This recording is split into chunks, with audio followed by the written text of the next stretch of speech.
No one knows what is better for your life and your body and your relationship more than you do. And to hand your power over by outsourcing every decision that you make when talking about how to get out of the matrix. Because inside you, whatever your gut and intuition is going to lead you to, if you're going to sit in meditation and in-source your information instead of trying to get it from outside sources, it's always going to lead you out of the matrix. Namaste. You're listening to the Savannah Podcast. Join us on an exploration of Eastern spirituality, yoga philosophy, and conscious living for the new age. This podcast is a production of SavannahSpirit.com, the best place to shop for unique clothing, spiritual handcrafted jewelry, healing gemstones, and fair trade gifts from the Far East. Now, here's your host, Brett Larkin. Hello, my friends. I am back today with Amber Lestrange and Jenna Pennrose, and we are talking about breaking free from the matrix. And Jenna's going to explain what she means by all of this. This is a charged episode. Jenna and Amber are both from the Mother Loving Future show. That's a podcast where they discuss self-healing, connection to spirit, relationships, mindful parenting, and the passionate pursuit of everything cosmic. These women are dedicated to inspiring others to look deeper at themselves and to join the wave headed towards the new world of oneness consciousness. In this episode, they're going to speak to us about what they call the matrix, this collective group think that's permeated so much of our modern culture. We discuss in this episode all sorts of things: the modern media, the issue of homelessness, the significance of the year 2012, and ultimately how to be a leader in this new wave of consciousness that's coming to fruition. Towards the end of the episode, Amber also teaches us how to access your intuition through a technique she calls resonance testing. I don't think you're going to want to miss this very fiery episode. And before we dive in, I just want to remind you of the ways you can support the show. Number one, making a purchase for you or someone else at SavannahSpirit.com. They have the most amazing yoga clothing, healing jewelry, and unique spiritual fair trade gifts. And every single time you make a purchase, a portion of that also goes to fight vitamin A deficiency in children in India. So your dollars are really going to a good cause. And for new customers of Savannah Spirit, you can use this coupon code. It's TAKE25 for $25 off anything in your shopping cart. So a really, really great deal. The second way you can support the show is by leaving a rating or review here on iTunes, even if iTunes isn't how you normally listen to the show. Now, I know leaving a review can be confusing, so if you expand the description of this podcast, there's a link that shows you exactly how to do it. And what I'd suggest you do is leave a review or rating on your phone, screenshot it, and then email that screenshot over to me and my team, info@brettlarkin.com, and we'll respond with a really beautiful PDF booklet full of my favorite affirmations and journaling prompts. Just a little thank you from my heart to yours for taking the time to leave a review. All right, now let's dive into the matrix with Amber and Jenna. Jenna and Amber, welcome to the show. Thank you. We are so happy to be here, Brett. Thank you for having us. Oh, I'm so excited you're here. I just love all the topics you guys talk about, and I know I'm coming on your podcast soon, which I'm so excited about. So great to have you. Oh my goodness. So excited to have you.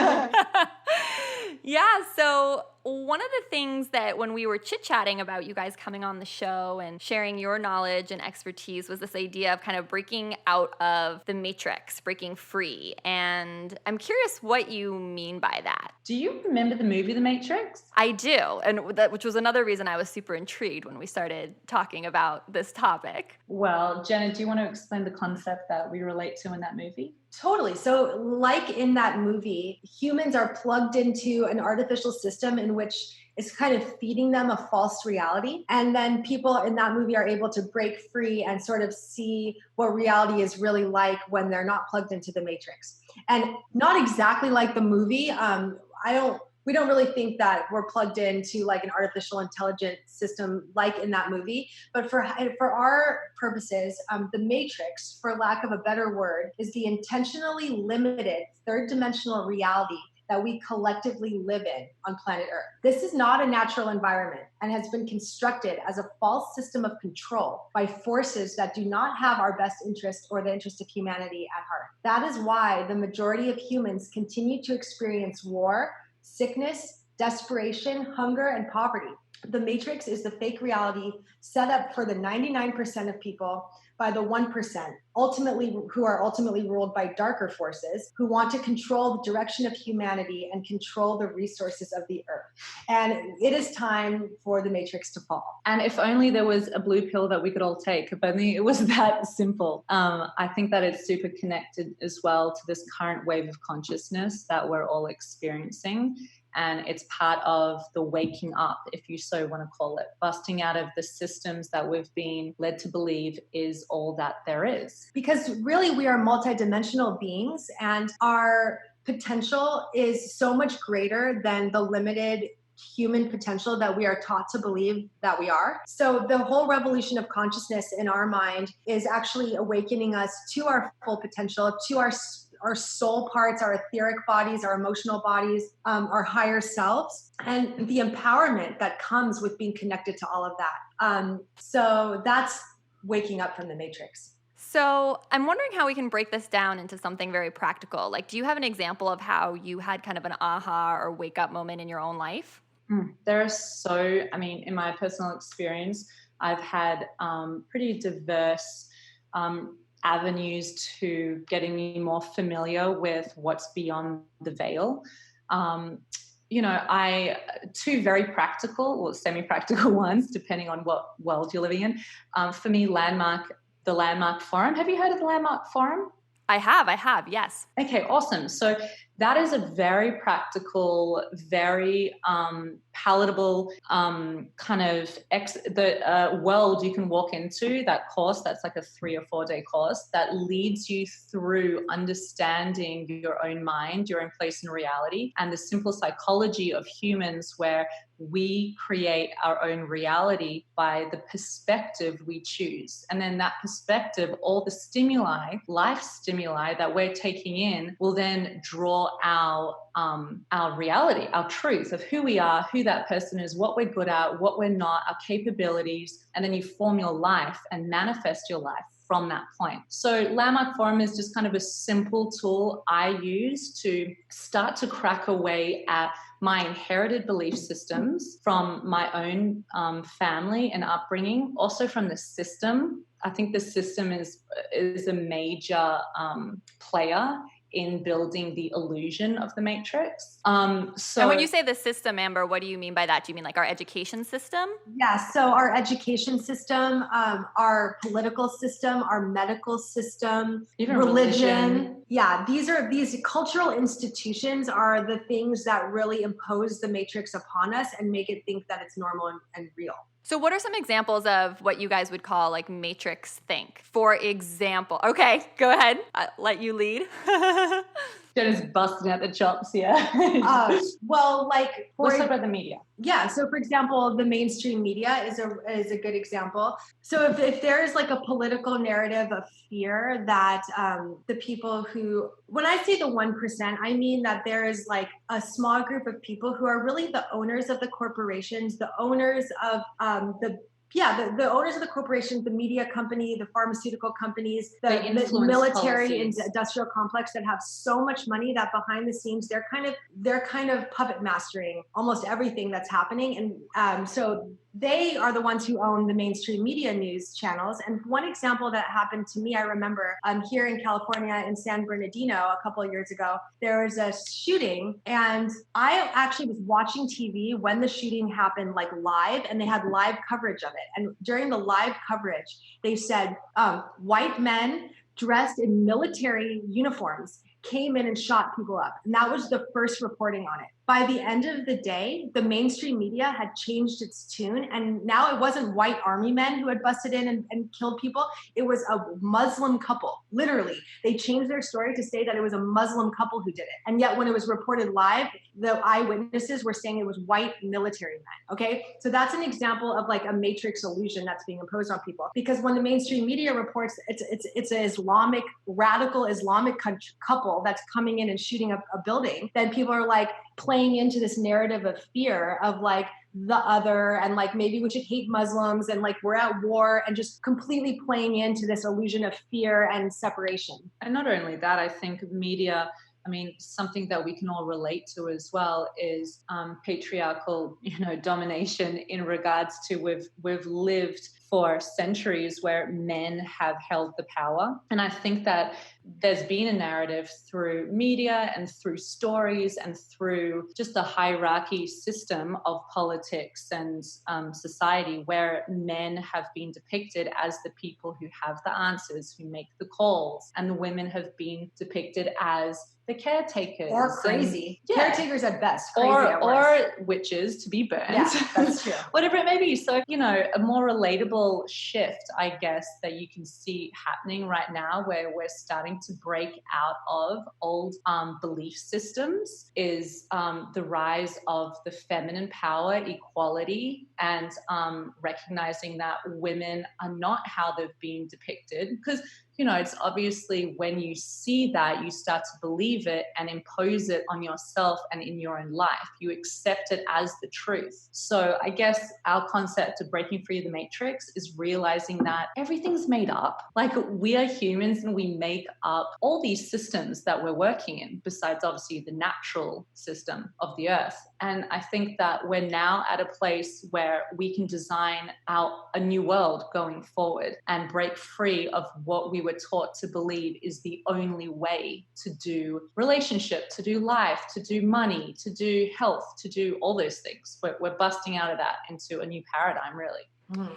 Yeah, I think you're sharing an idea that I hear a lot in our circles, right? Which is like that people are waking up. There's a shift in energy. Do you guys know about the whole 2012 thing? Oh, yeah. Yeah, right. So it's like... we were ready. 2011, I was like, bring it on! Okay, well, do you want to tell listeners a little bit about 2012 and the significance? Yeah, so 2012, the significance of the date, December 21st, 2012, was that it was the end of the Mayan calendar. So the Mayans had charted out using a different form of calendar dating than we used in our Gregorian Western calendar system, based on the circles of the heavenly bodies, I think maybe lunar mostly. But they basically figured out a clock system, and then their whole calculation of time actually ended on December 21st, 2012. And part of the significance of that was that it was at the end of a very grand cycle, since their calendar system was based on cycles within cycles. So the 2012 date was the end of a grand cosmic cycle, like the end of the time when the entire wheel of time was coming to its completion. Wasn't that also correlating with the end of the Mayan calendar? Wasn't that the full integration of the Aquarian age? Yep, you're right. I was just about to say that as well. Yeah. That was Yogi Bhajan as well said that. Oh yeah, Kundalini girl. Yeah. Guilty. Yep. Right. So, okay. So, but even the Aquarian age, was that the age when Aquarius will be in the sky? Or no, it's when it's fully, I mean, there's eras, right? Well, yeah. But so the era of the Aquarian age, I'm not sure what Yogi Bhajan said about it, but like my understanding of it is that it is just the new era, like the era in which everything is revealed. Yes. The era in which everything. Era of transparency. Right. And with that comes the falling of the old era, the Piscean age, where everything was able to be hidden, withheld. The illusion almost was able to be, ruled without any type of challenges. So I always hang on to the fact that the cosmos is working us towards a new world, in that we're working with this era, this Aquarian age, where the vibration of that age is supporting transparency and breaking down of the old paradigm and moving into the truth, really. And whether you call it the Aquarian age or the end of the Mayan calendar, 2012, or the revolution of consciousness or ascension, it's all of those are describing the earth moving up in consciousness, not just for singular, but for collective human consciousness, and the consciousness of the earth moving towards a higher vibrational, more enlightened state. And many different cross-cultural traditions have expressed that and have prophesized that in many different ways appropriate to their culture, I guess. And I guess you can say like the breaking free of the matrix is the first step in opening your our reality to the fact that what we've been taught is the limit is not really. Like there's a whole new potential to your existence in every department, in health, mental, emotional, physical, spiritual.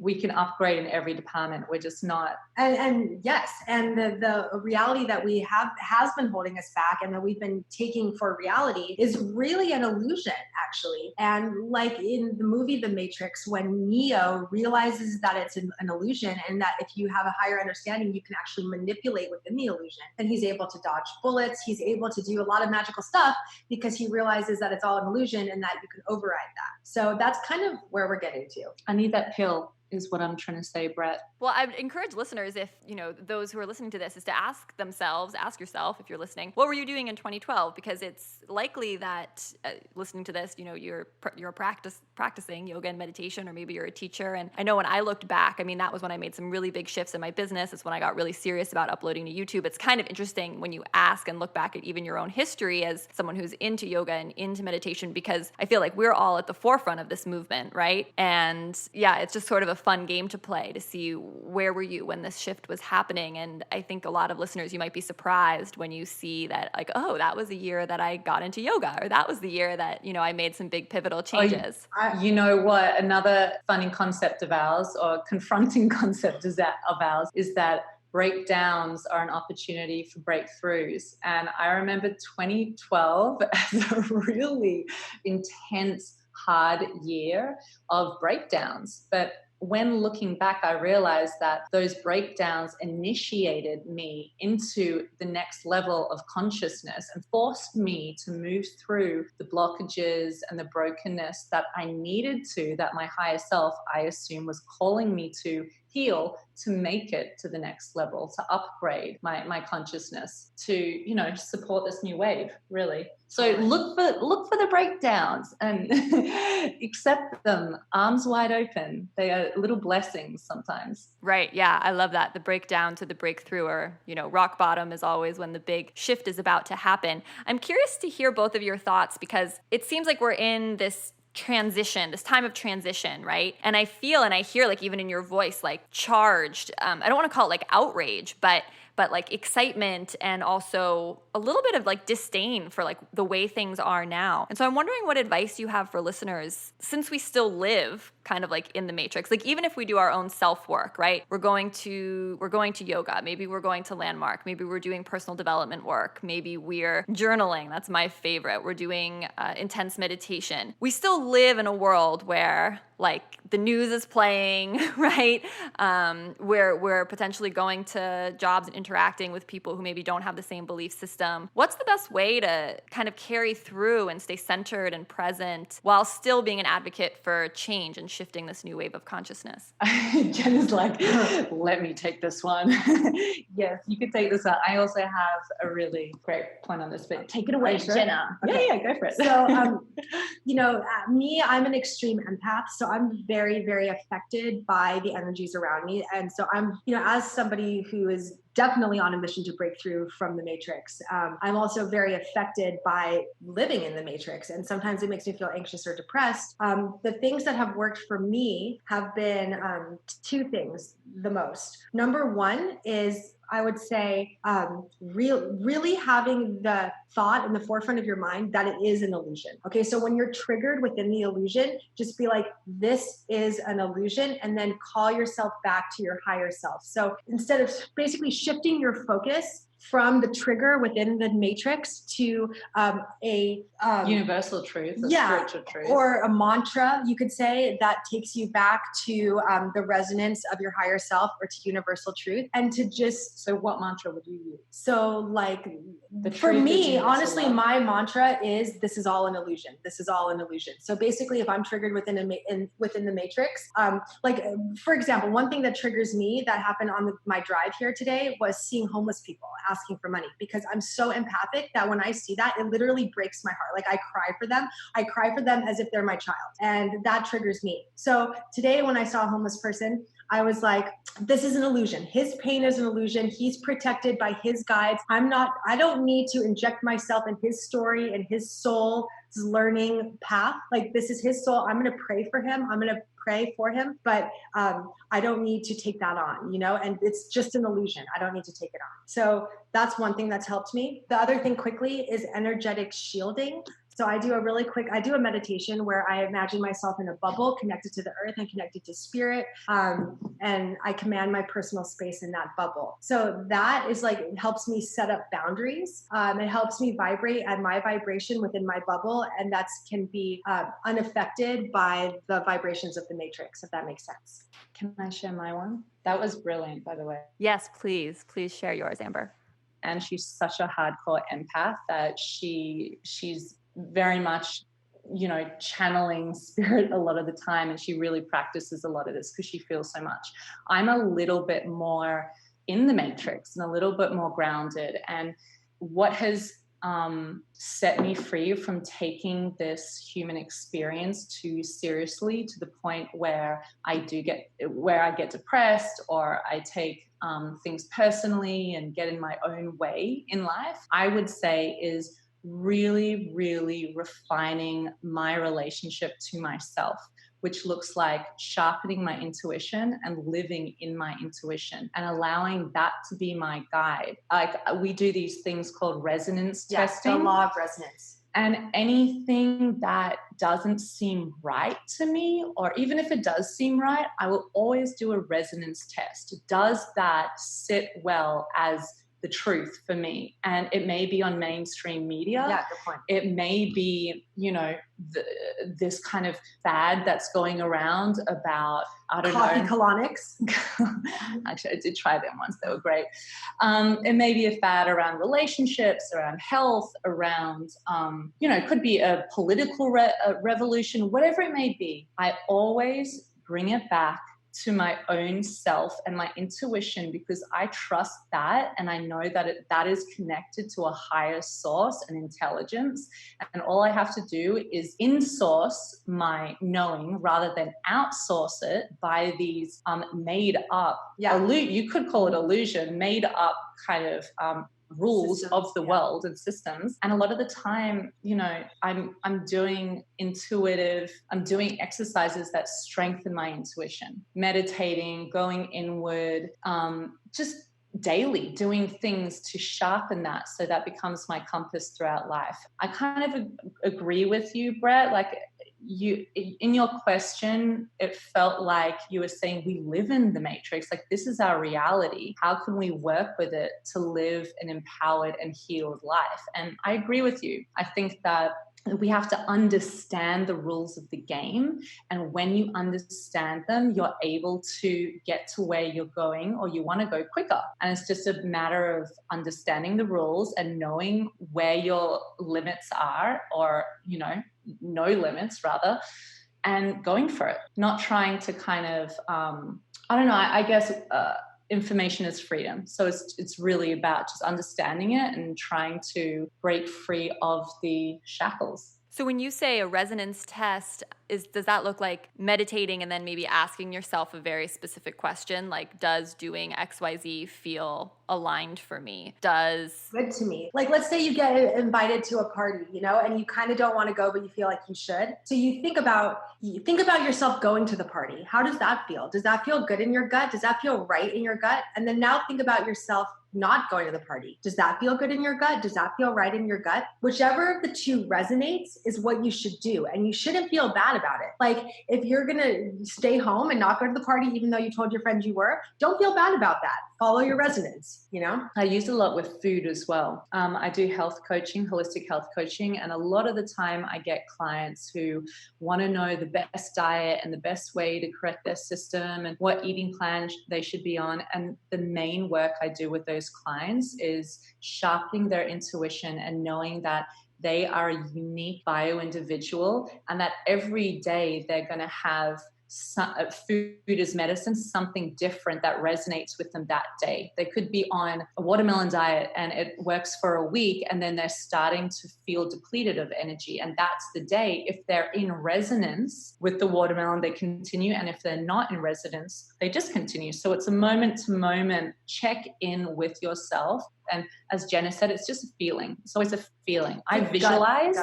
I always use my senses. So I'll visualize it. I'll say it out loud, and then I will feel it as if it is happening. And the initial reaction in my body will steer me left or right, towards it or away from it. And I always go from there. Thanks, you guys. That's really helpful to share. And I think, the first step with doing this kind of test is to remember to do it, right? To remember to take that pause. And I think that's where so many of us, even though we're trying to be so conscious, we get trapped because the speed of daily life is just so fast. And unless we're telling ourselves like, hey, it's okay to pause and take a breath and breathe and think about how I feel about this before just rushing around like a crazy person. It's easy to go on automatic pilot. Autopilot, yes, exactly. And just get distracted with what everyone else is doing. And the mainstream media is saying that's what everyone should do. So they know I should do that. I think that's the whole thing that we want people to get, is that no one knows what is better for your life and your body and your relationship more than you do. And to hand your power over by outsourcing every decision that you make. I think what you said, Amber, about insourcing is just so golden, because when talking about how to get out of the matrix, because inside you, whatever your gut and intuition is going to lead you to, if you're going to sit in meditation and insource your information instead of trying to get it from outside sources, it's always going to lead you out of the matrix. Such a great term, insourcing. I've written it down. I'm going to start using it. Good. And such a good note to end on. Amber, Jenna, how can people stay connected with you and find you online? Well, we are on, of course, social media. So our Instagram handle is @TheMotherLovingFuture. And then we're on Facebook as well, which is at The Mother Loving Future. We have a podcast, which I think Brett might have mentioned, but you can find us at www.themotherlovingfuture.com. And our Facebook, we're just kind of starting out with that a little bit more, because we haven't been focusing on Facebook, but we're going to make our group a private group where people can have conversations among themselves about these type of topics. Because usually if you're thinking and talking about these types of topics, like, you can't always talk to your friends and family about them. So I know a lot of our listeners are interested in that. So that's what we've been asked to do. So that's what we're doing. Perfect. Well, I'll put all those links down below in the description so people can find you. Both of you, thank you so much for coming on the show. And Savannah listeners, let me know what you thought of today's episode. I'm sure it was hopefully thought-provoking, but you also got some pearls of wisdom too. I think there were a lot of really great insights here. And I know my page is, as usual, full of notes. I'm sending so much love from my heart to yours. Namaste. You've been listening to the Savannah Podcast. To find out more about Savannah, go to savannahspirit.com or follow Savannah on Facebook at facebook.com/SavannahSpirit. For daily inspiration, check out our blog at savannaeast.com. Be sure to join us next week for a new episode, and thank you for listening to the Savannah Podcast.